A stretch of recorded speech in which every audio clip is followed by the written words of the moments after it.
Workplace Communication Lesson 11, Organizational Communication.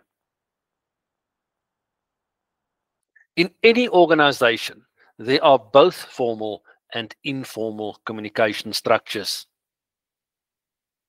Let's first have a look at a typical formal communication structure in the workplace. You have the manager who communicates with the supervisor.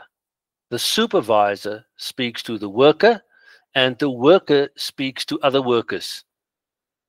Note that the worker has no direct access to the manager. But now let's have a look at the informal communication in that same organization. Here we have the grapevine. Sometimes it's just gossiping. We have the organizational culture.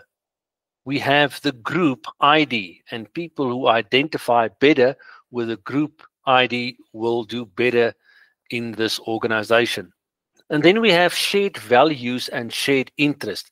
And these shared values and shared interest can be shared between people at different levels in the organization, even if it is a very hierarchical or formal organization.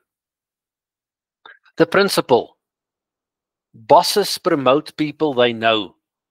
It is wiser to take tea breaks with your supervisor than to try and impress him by working through such breaks.